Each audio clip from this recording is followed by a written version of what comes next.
Hey, it's Curtis here. I want to share a view that I have, maybe to help somebody, help us understand when the circus comes to town. And I'm not trying to be point things, but when we start talking about our life and our family and our work and our things like the circus comes to town, I want you to see a picture because me and my sister can relate to this. When we start saying all the stuff going on, we say it's like when I was talking about what happened with the ice. I got involved. I don't mind helping people. I have to help people. Matter of fact, I can't. Back in our day, we saw the Barnum and Bailey circus. We actually went to Sarasota, Florida, where it was there, and we could watch the circus. And I'm talking about, like, think and imagine your life like the three rings. So in ring number one, here comes the clowns. And the clowns are jumping around and playing and making us all laugh. In ring number two is the lion tamer. And in the ring number three is the acrobats. And if those are all going on at the same time, you got ADD because you can't focus on one act at a time. And then you got the ring master. And he's talking about in ring number one and blah, blah, blah. So you get to focus on what you want to focus on. You want to laugh, watch the clowns. But here's the thing in life. So you're sitting at your little redneck trailer or your beautiful home, whatever your circumstance is, and someone calls and they need your help. You have the choice to sit in the stands and watch the show or say, no, not my circus, not my monkeys, I'm not going to get involved. But if you do go get involved and you try to pull, like I was raised in Florida, we played in the mud hole. We loved Moccasin Slough. We went out and tried not to get our truck stuck, but we got stuck a lot. And then we had to work as a team to get our vehicles undone. So our friendships were bound around playing in mud holes, getting trucks stuck, learning how to properly pull them out without tearing them up and pulling the bumpers off, which we did. We learned the hard way. Don't snatch with the chain, okay? But I found myself being nice, calm, cool, and collective. I'm at peace, not raising my voice. You know, when I get excited, I get excited. But when I share that I left the comfort of my bench, my stadium seat, watching you, and I went to help you, and I got my shit stuck. This is the only way to say it. And I ended up in more problems, having more problems. That happened. If I leave you alone and I don't come get you out of the ditch, I don't have a chance. There's no chance at all that my vehicle will be stuck. I won't tear up my vehicle. But this is part of life. And I'm grateful when my vehicle's broke down, which it breaks down, I need other people. This is why you cannot be isolated, you can't live alone.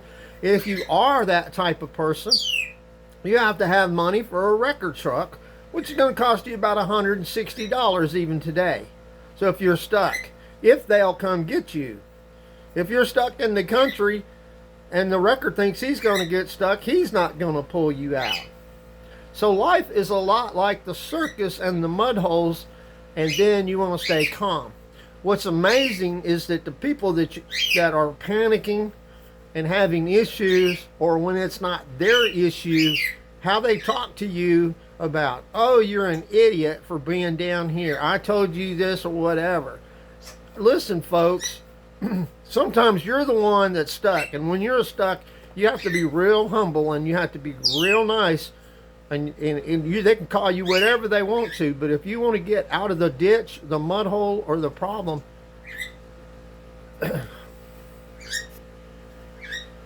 you want to get out of the ditch, the mud hole, or the problem, you have to be humble because you need other people. But if you're a type of person that likes to sit around and you've got things are going on good for you, you've got income, you got your retirement checks, you get to pick and choose if you're going to go help. But if you start getting anxiety because you are leaving the comfort of your home to go help people that could probably help themselves, and you feel like life's a circus, then you're in trouble. But even if you don't have money and you go to help people, we're talking about helping people, If the people are hysterical or out of order like clowns, or that person's taming lions, you better pay attention to what the lion's doing.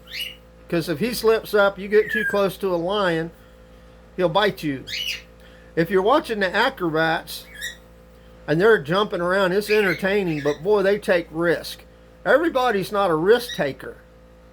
I hope you understand the depth of what I'm saying. We can sit in the security of our seat watching the circus, but what about those people out there taking risk and jumping and working as teams? You have a choice. Stay home, watch TV. If you have a check of some kind already coming in, you have a sense of security. But some of you don't have that sense of security. You don't have any money in your 401k. You have to take risks. You have to go among the clowns. You have to go among the negative. And you also have to sometimes stretch and go out and take risk. Now, if you're in a comfortable job, you're in a ring. And if that job only pays you so much, you're in limited income. I want you to see a cage like they put around the lions, and you go in and you do what the lion tamer tells you to do. Or the elephant trainer. However you want to see it. If you want to be a bird, you can be a bird. I don't care. But life is like that circus. I hope you understand what I'm saying. But when you go to help somebody, and then you get all riled up because it's a 3-ring circus. You got clowns jumping around. You got people that are hysterical. You got some that are just sitting there watching you, not doing anything. And now you're stuck. And you think, why did I leave my seat? Why did I leave the comfort of my home? Why am I involved in this? It's not my monkey. I'm doing fine. But you're going to find out that Jesus left the comfort of heaven. He was a king of kings and Lord of lords, and he had everything going on. And he come down to the biggest 3-ring circle there ever was, circus. And he walked around among us. He remained calm somehow. And he ended up sacrificing himself for us so that we could cast our cares on him. That we could help others in the circus. Whether they were clowns, fools, wise, smart, intelligent, wealthy, or some poor fishermen, a tax collector. He couldn't help the religious very much because they were self-righteous. They thought they had it all together. He couldn't help people with pride. And he couldn't help people with faith. But when he left, he said, Tag, you're it. And guess what? Go make disciples. Go help other people. And I think he's trying to say, stay calm because things happen. You don't know. He referred to helping others get their ox out of a ditch. If your ox is in the ditch, get it out.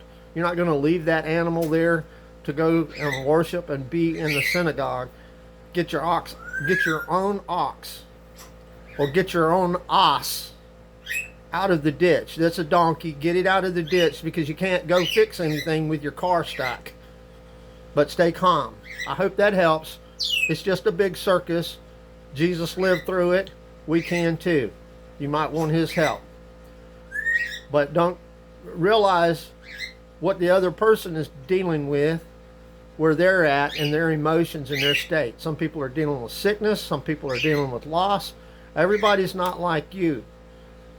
Maybe you have a 3-ring circus going on in any given day. I hope the peace of God comes on you and we learn a lesson from the circus. But it's going to be okay because tomorrow's going to be better. We're fixing to get a warming. We're not going to be in the ice rink, skating around, going up and down hills. It's going to be a little rainy and wet, but stay out of the ditch. Keep your eyes on the prize. Watch for things and help people as much as is possible. And know when not to go into the ring. Sometimes it's better to get somebody better qualified than you. Know what you're able to handle. Make your yes be yes. And don't volunteer for everything because you can't help everybody at the same time. You know, feed my sheep. Do what you're best at doing. Got some friends that are feeding the hungry. Good job. I like that. Give a man a coat. Also teach a man to fish. Right? Teach the younger the way they should go. Amen. Have fun. It's up to you. I encourage you to pray. Everything is calm in your neighborhood, and you hear my story, it may bring you anxiety. I'm just telling you, for those that are going through it, just go home and relax and be ready for tomorrow. And I have no idea what's going to happen today, but I'm sure the circus is fixing to go on, and there's a lot of big picture circus things that you need to be prepared for. You know, start putting you back some food and have you some water in a case of emergency. We all learned a lesson in this storm that we're not quite as ready for the future, but don't worry. El Shaddai, God will provide. If not, you'll die and go to heaven if you know Jesus. No big deal. All right? Have fun. It's all it is, a circus. Might as well have fun doing it. Amen? Stay calm.